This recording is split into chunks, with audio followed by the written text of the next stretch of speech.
This is a presentation of Northeast Streaming Sports.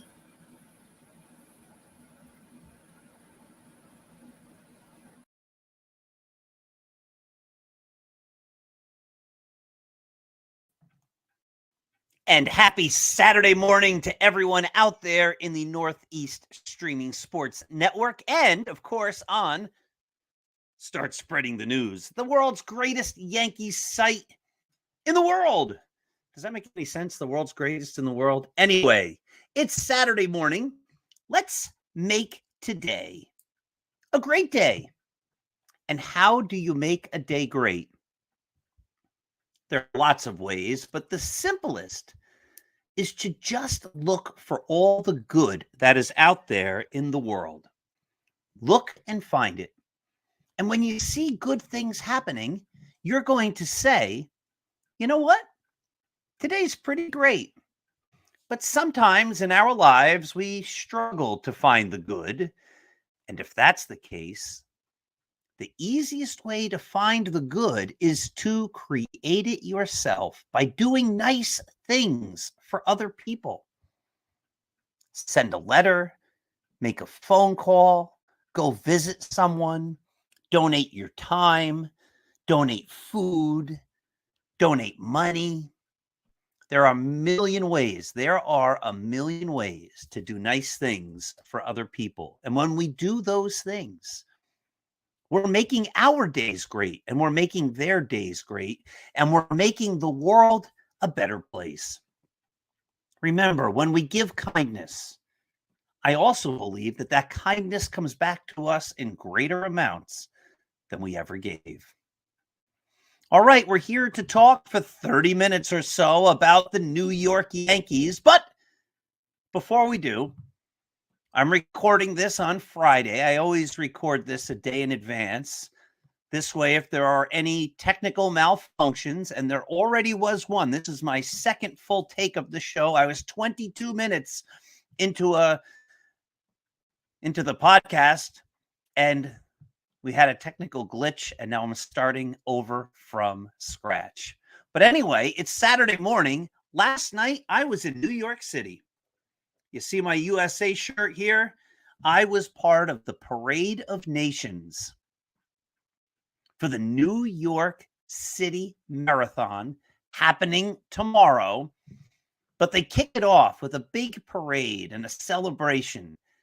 And I was fortunate enough to be chosen to be one of the people to represent the United States of America in the Parade of Nations.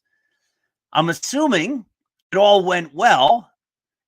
As I record this, I'm still hours away from heading into the city. But as you're watching this, that all happened last night. And I'm sure it was great. There's nothing quite like the New York City Marathon. I'll be running tomorrow. Here's my race number. If you want to track me, you can. My greatest marathon ever was way back in 2006 in Chicago. I was fast back then. I ran a 3:25:16. Tomorrow, I just want to beat 5 hours. I would love to beat 4.5 hours. I sense I'll finish between 4.5 and 4:45. But I really want to beat 5 hours. I've never been a 5-hour marathoner. I don't really want to start yet. I think I'm young enough and strong enough and in good enough shape that I should be able to finish somewhere around 4.5 hours. If I'm quicker than that, I'll be really, really excited. And, well, I'll be over the moon. When I think of the New York City Marathon, and this has to do with baseball, I'm always reminded of what it must feel like to be a professional baseball player. One of the joys of running New York is that the streets are lined with millions of spectators, and they cheer for you. Often I've worn a Superman shirt, and they yell, "Go, Superman, go!" This year, I'll be wearing this shirt, the USA shirt. Hopefully people yell at me, "Go, go USA!"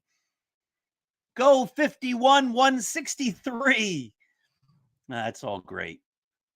So hopefully it goes well tomorrow. The Yankees, well, the offseason is here.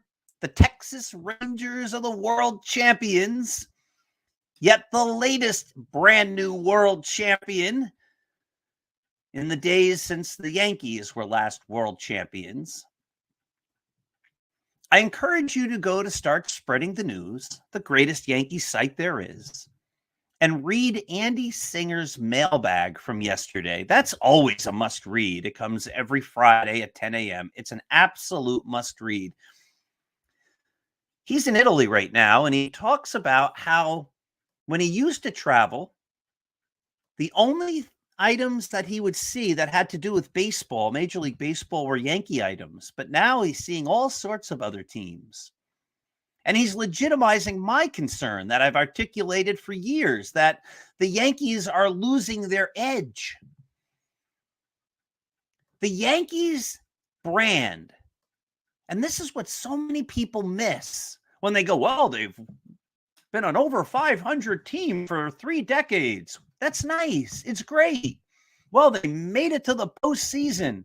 That's nice. That's great. No other team has their kind of success even over the last 20 or 30 years. That's nice. It's great. But none of that is what the Yankees are. That's what everyone's missing. And that's what I keep talking about and trying to explain in so many different ways. The Yankees are about winning. That's the Yankees. That's why people gravitate to the Yankees. If you want to gravitate to a team that might be fun or enjoyable to root for, there are a million other teams. If you're a football fan and you like the Jets, you don't watch the Jets and root for the Jets because they win. They never win. If you're a football fan and you root for the Giants, you're happy that they sometimes win. But if you're a Yankees fan, you watch the Yankees. By and large, you became a Yankees fan because the Yankees win. That's their market. That's their thing. The Yankees are the greatest team in the history of professional sports. No one else has won ever like the Yankees. That's the Yankee thing. That's why you root for the Yankees. You root for the Yankees because you want to watch a winner. But the Yankees don't win anymore. They haven't won for a long time. And when the Yankees don't win, and by win, I mean win World Series, win championships, then the Yankees are just another baseball team. That's all they are. They're no different than the Rangers. They're no different than the Red Sox. They're no different than the Dodgers. Sure, the Yankees can say, oh, 100 years ago we had Babe Ruth. And 90 years ago we had Lou Gehrig. And 80 years ago we had Joe DiMaggio. And 70 years ago we had Mickey Mantle, on and on. But none of that draws new fans to the team. New fans get drawn to the team when they win. That's the excitement of being a Yankees fan. And when the Yankees don't win, they become just another team.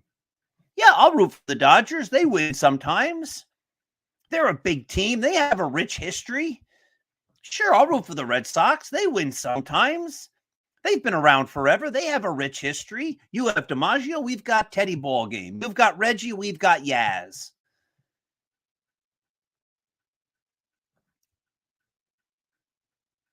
That's what the Red Sox have. That's what the Dodgers have. They can all do that. But what the Yankees used to have was, we are the best. And every single season, we try to be the best. And no one can argue. I'm sorry.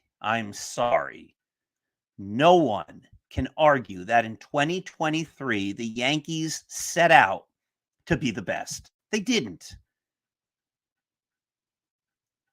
Not by any stretch of the imagination did the Yankees in 2023 seek out to be the best. They didn't. They never got a left fielder. They tried one AAA player after the next, one guy cut from other franchises after the next. We'll try Greg Allen. We'll try Billy McKinney. We'll try Franchi Cordero. We'll take an infielder like Isaiah Kiner-Falefa and another infielder like Oswaldo Cabrera, and we'll put those guys in the outfield. Maybe one of them will stick. When you're trying to win, you don't do things like that. And so the Yankees didn't try to win. They didn't put their best foot forward in 2023 to win a world championship. And that's their prerogative. They can say, well, we thought we had the other pieces around the edge or whatever. Fair enough. I don't buy it. They didn't go all in. But when the Yankees don't go all in, they lose the one thing that made them different. When the Yankees don't win World Series, they lose the one thing that made them different than any other team, was that they strive, and more often than anyone else, are the best. Except since 2009, the Yankees haven't been the best. And since 2001, they've only been the best once. This is a long time. This is a long generation of fans who they're losing. And they talk about payroll and all that, but the cost of what they're losing, and I've written about this time and again, is immeasurable.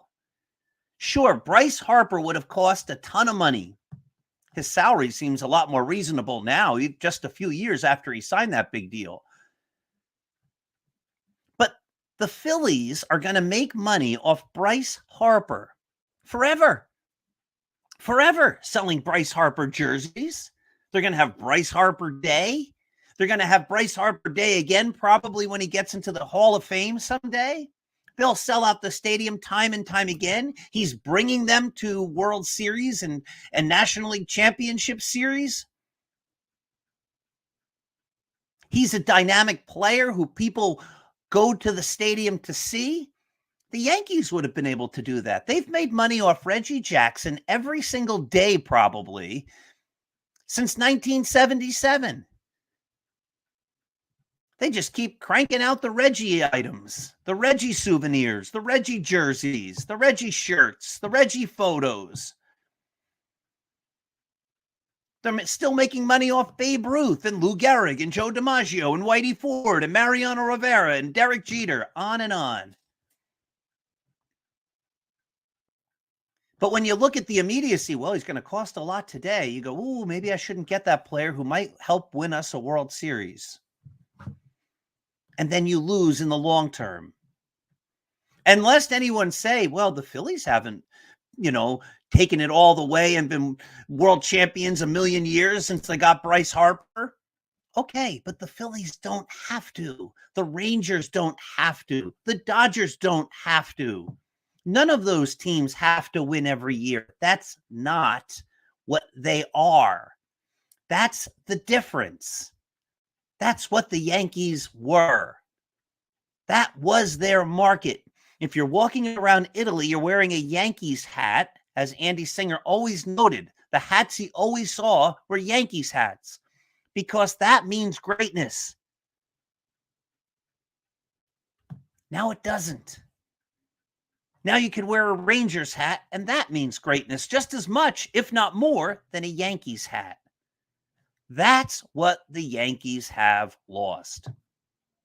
So in order to get it back, the Yankees have to go big this winter. And there are rumblings that they will. There are rumblings that they will. But they have to. Because there's holes all over this team.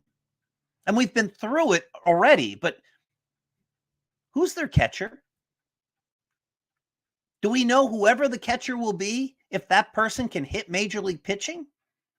If it's Jose Trevino, he really hasn't, except for probably half a season 2 years ago, and now he's coming off a wrist injury. Kyle Higashioka's never really hit at the big league level, and Austin Wells is a prospect. We've seen a lot of great Yankee catching prospects flame out, haven't we? Who's playing first base? Anthony Rizzo? He didn't play the whole end of last season for months because he had a concussion. Will he come back? Maybe. Anthony Volpe offensively had a very poor season. I don't care how anybody wants to spin it. He didn't do great hitting last year. Maybe he'll improve. Please list for me all the Yankee players who have improved from year to year, not named Aaron Judge. Please list for me all the Yankee prospects over these last many years who have continually gotten better every single season and progressed athletically and performancely, if that's even a word, over these last many years. Not named Aaron Judge. Here's a scary thought, and I wrote about this in my article yesterday on Friday. Many players do worse their sophomore season. What if Anthony Volpe has a sophomore slump and regresses? Who's playing third base for the Yankees? DJ LeMahieu? He hasn't been able to stay healthy, and he's old. Oswald Peraza? He's not a third baseman. Again, a flaw in the Yankee design is if they think this guy can play third, why didn't they try him out at third base throughout the minor leagues, especially last year? Why didn't he play 50, 60 games at third base in the minor leagues to get a handle on it? No, they try it out when he's in the big leagues. Does that make sense? They do not have a left fielder. Some people say, oh, it'll be Jason Dominguez. Really? It'll be Jason Dominguez. Didn't he just undergo Tommy John surgery? I love how so many people think, well, he'll be back. How do you know? We hope. You can't build a championship team around, I hope he comes back from Tommy John surgery. The kid has had 1 week of Major League Baseball under his belt. And now he's the starting left fielder on the Yankees after having Tommy John surgery. I think if the Yankees are lucky, Dominguez will be back next year as a DH. And will be able to hit well enough to stay in the major leagues. None of that we know. They don't have a center fielder. And don't say Estevan Florial. My goodness, the Yankees have had him for years. He's one of these big prospects who is supposedly going to be great. He was Austin Wells a few years ago. I remember 2 years ago when I suggested the Yankees start playing Estevan Florial, all the people commented, not all, but you get the idea. Oh my goodness, he stinks. The Yankees never gave him a chance. He can't hit big league pitching. How do you know? And now, after not giving him a chance for a number of years, they're going to give him the center field job? No, right field should be fine, but Aaron Judge isn't getting any younger. The DH is Giancarlo Stanton. His performance has fallen off the cliff. So how do you fix this? The only way to fix it is for the Yankees to go big this winter. They're going to have to spend and spend and spend. And the starting rotation, you have Garrett Cole probably coming off a Cy Young Award season. That's great. Can we count on that happening again? I don't think so. You know, I said years ago, the window for the Yankees is closing. Aaron Judge and Garrett Cole aren't going to be young forever. And guess what? They're not young anymore. Instead of going all in and getting Bryce Harper and other pieces to fill in around those superstars, the Yankees sort of went halfway. Well, we got the big guys and maybe the other lesser players will fill in and do well around them. That's not how it works. That's not how it worked. And now that window is almost closed. How many more good years of Garrett Cole are there going to be? We hope many. But when you sign a pitcher to a big free agent contract, you want to maximize those first couple years because that's when he's going to be at his best, and he has been, and the Yankees haven't won. And Aaron Judge is only getting older. So if they think they're going to be the centerpieces of a Yankee championship run, that championship run has to start now. I've written this a million times, but the Yankees have to move heaven and earth and trade whatever they need to get Juan Soto. They need his bat. They need an outfielder. And I know some people say he's a terrible defensive outfielder. Okay. There have been plenty of terrible defensive outfielders that have been on world championship teams. If they can hit like Juan Soto. Oh, and guess what? Juan Soto was on a world championship team already. Something the Yankee players haven't been, except for Anthony Rizzo when he was with the Cubs. So forget this deep. Oh, we don't want to get Soto because he can't field. Forget that. My goodness. Yankees had Bob Musial in the 20s on all those powerhouse Murderers Row teams. He was not a great defensive outfielder. He was indifferent in the outfield, according to reports. Didn't seem to stop them from winning. Lou Piniella wasn't a great outfielder. Reggie Jackson wasn't a great outfielder. When you can hit like Juan Soto, he is the active leader among every single player in the major leagues and on-base percentage. And he hits for power. He gets on base and he hits for power. If you have a guy like that, you get him. If he's available, if the Padres are making him available and you're the Yankees and you're intent on winning, you got to get Juan Soto. They need some starting pitching. You got Garrett Cole, as we started saying, but then you have Carlos Rodon. He's a question mark. Nestor Cortez, he's a question mark. Michael King, he's a question mark. Clark Schmidt, he's a question mark. You have one sure thing in your starting rotation, so you have to go out and get Yamamoto from Japan. You have to. He's 25. He's a star pitcher.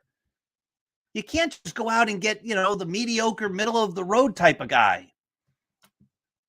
I didn't want the Yankees to trade Jordan Montgomery for Harrison Bader. That was a bad deal. I said it at the time. I've said it ever since, and I was proven right.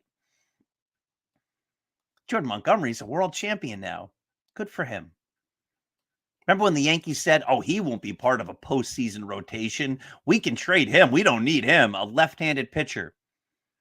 And then the Yankees go and pay money to get these big-time analysts to come in and tell them what they're doing wrong.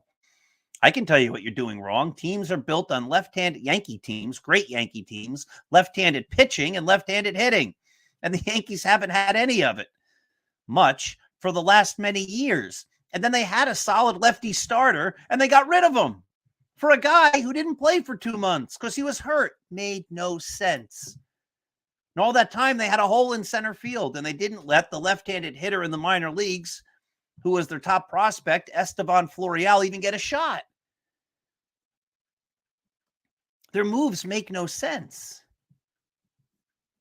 But anyway, I wouldn't sign Jordan Montgomery at this point. That's not the guy who's going to help solidify your starting rotation. You need big-time pitchers. And they need big-time players and big-time hitters all over that lineup. Juan Soto, by the way, hits lefty. By the way, he's 25. That's what the Yankees need. They have to go all in. If they don't, it's not going to be a great year. I mentioned yesterday also that the Beatles have a new song. This is off topic for baseball, but I've listened to it a few times. I'm not impressed. It's cute. It's nice. They took a mixed demo tape from John Lennon and they added in some George Harrison music and vocals or whatever. And Paul and Ringo did their thing. That's not the Beatles. That's technology. That's not the Beatles. It's a nice enough song. I love Paul McCartney. I've seen him in concert numerous times. If he comes back around, I'll go again. I'm a huge Beatles fan. But to call this new song that they made through technology the last Beatles song, no, it's not. The Beatles used to make their music in the studio together. Now, toward the end, they didn't necessarily do that for all the songs. The White Album was, a lot of that was recorded with only single guys or a couple of guys, not the whole band. But the heart of what the Beatles were was them creating music in the studio together. It wasn't using technology to take the voice off of a cassette tape to make a song and then claiming that with two of the people being alive and the other two not being alive, that is somehow a Beatles song. It's not. And I hate to say it, it's milquetoast. It's nice. It's good. I'm not impressed. Sometimes it's better just to leave well enough alone. If you haven't read the Roy White book yet, you really should. You're missing out on a lot. If you haven't read The Least Among Them, you really should. You're missing a lot. If you need to be inspired, you want to find the good, read Impossible is an Illusion. If you haven't read it, you really should. And if you haven't read my novel, Scattering the Ashes, it's the greatest novel ever written in the history of the world, according to me. It is the great American novel. It will make you laugh. It'll make you cry. It will make you appreciate your family. It'll remind you of what love is. Might even help your faith. It's that good. All right, my friends. Thanks for watching. Remember to stay tuned if you're watching this live for the Mac and Jack Saturday Debate Show. I'll be hosting 8 a.m. If you're watching it on Start Spreading the News, thanks always for visiting the world's greatest Yankee site. And I look forward to your comments, ideas, and everything else. Let's hope the Yankees go big this winter, because if they do, it could be the start of something big again. Wouldn't that be fun? Wouldn't it be great for the Yankees to be the Yankees and to be winning all the time? That's what dreams are made of, my friends. Winning Yankees teams. That's the brand. They need to get back to it. Have a great day.